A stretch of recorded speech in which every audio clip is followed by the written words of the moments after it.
Hey guys, I am here with my friend Karen. She is up visiting and we are going to show you a recipe that I love for vegan stuffed shell soup. I can't wait because I'm hungry. So as soon as we finish with this, we get to eat it.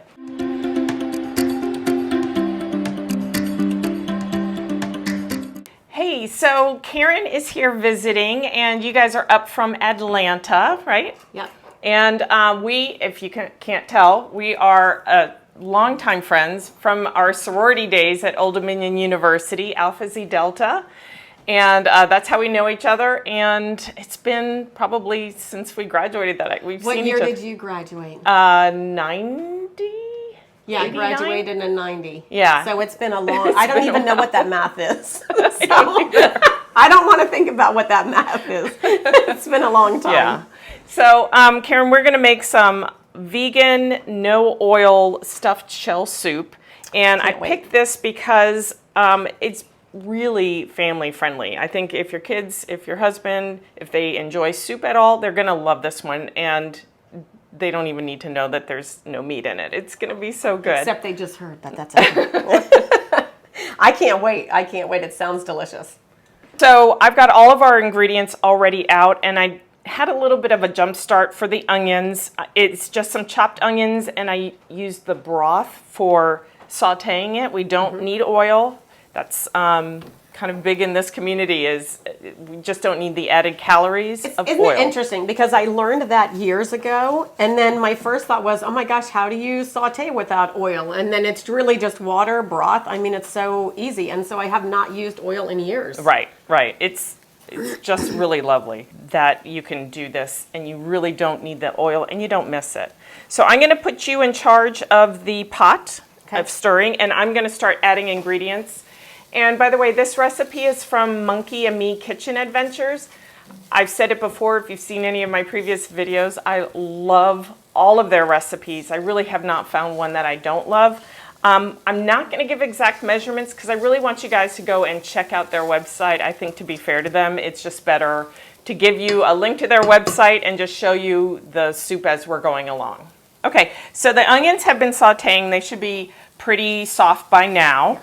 And so we are going to add the garlic and saute again for about another minute. And that might be a little warm. Let me turn the heat down just a little on that. Okay. And we can also add some more broth. I love garlic. Oh my gosh. Yeah. So this. And both onions and garlics are so great for fighting cancer. Absolutely. Yep. Yep. That is a little warm. That's okay. So I'm adding some more broth just to keep it from sticking. It'll keep cooking. This, by the way, I always use the jarred garlic. I know there's probably... It's all good. To me, it's just so much more convenient. It's just convenient. Yeah. So... And I find the more convenient we make it for people, the more they're going to stick with cooking, quite honestly. Absolutely. Yeah. Absolutely. All right, so we've given that about a minute, and that's all we need. Everything's already softened. So now we're going to add mushrooms and some tamari sauce. So I'm gonna, again, convenience, I got pre-sliced mushrooms. And then we prefer low sodium tamari. I just failed to look for it when I bought this.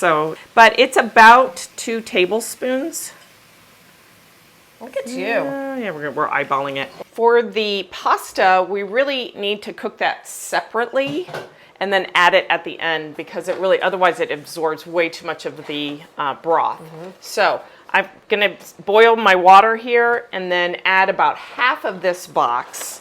It calls for about 6 ounces, but I'm actually doing about a recipe and a half. So we have plenty of soup for everybody. So about a half a box of the shells will do. Okay, so now we're gonna add some tomato paste, and I like this tomato paste in a tube.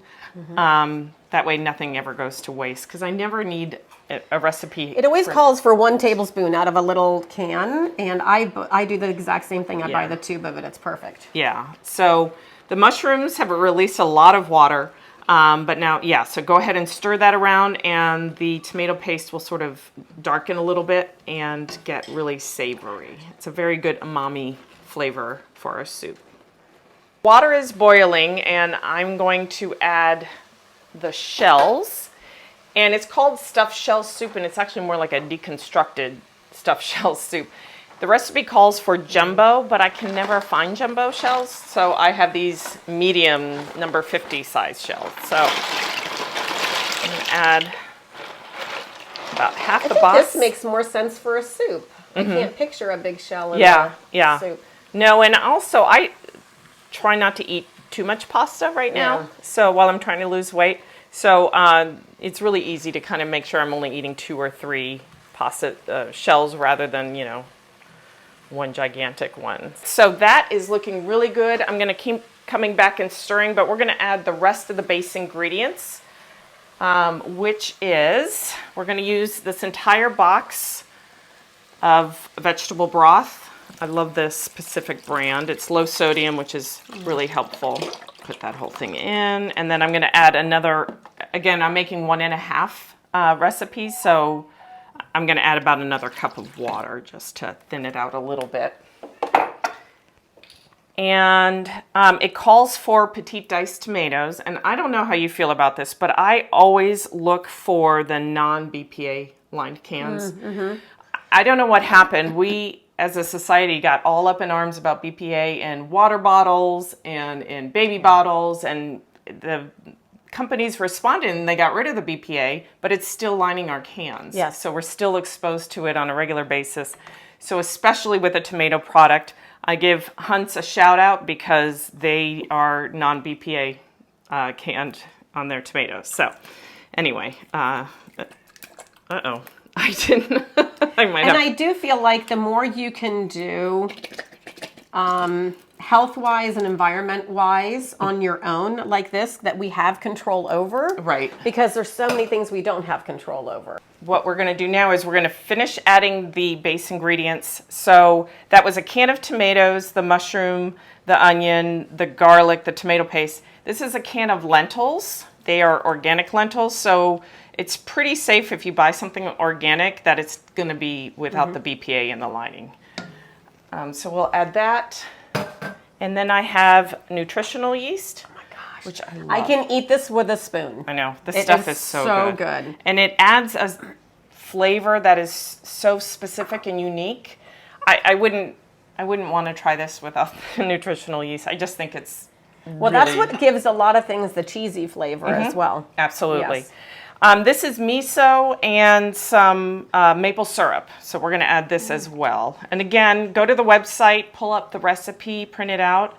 It's just, you know, all the measurements are there and it's just so delicious. This recipe excites me. I love that you used the canned lentils because I didn't even know those existed until a few years ago. I used to always make my own lentils, and that's another 10, 15 minutes, you know, on top of it. So this is awesome. Yeah, I tend to cook lentils at the beginning of the week and eat off of them as my protein. I actually love lentils, and I know not everybody does. So I usually have some in the refrigerator, but I keep the canned lentils just in case for a situation like this. So I'm going to raise the heat up because now we want to bring it to a boil. And then as soon as it boils, we're going to knock the heat back down. And I'm just going to keep stirring these shells so they don't stick. And we'll be back in a few minutes when everything's rolling along. All right, so we're back. The base ingredients have come up to a boil, so we're going to stir in the spice mix and herb mix. And I will have to read off because I'm never going to remember everything we included. So you go ahead and let's actually turn it down because as soon as it boils and we add the spices, we have to knock the heat back down to a simmer. Let me stir the pasta. That needs about another 3 minutes. Okay. We're almost done. So the spices that we have is onion powder, garlic powder, dried minced onion, with basil, oregano, sea salt, and black pepper. And then I add this. Have you ever seen this from Target? It's umami mushroom. Whenever I have anything that includes mushrooms, I add just a little bit of this, and it just adds another little layer of flavor. I love this stuff. And then the recipe does call for pepper flakes, which are optional, and I like just a little bit of that background heat, but I don't have pepper flakes. So at the end, we're going to add just a teeny hint of this cayenne pepper just for a little background heat. So, all right, so we're just going to finish all of this up. I'm going to drain off the pasta, and we'll be back when we're ready to add the pasta to the soup. All right, so the pasta's done cooking. I've drained it. It's just barely al dente. It's actually slightly undercooked because it'll finish cooking in the soup.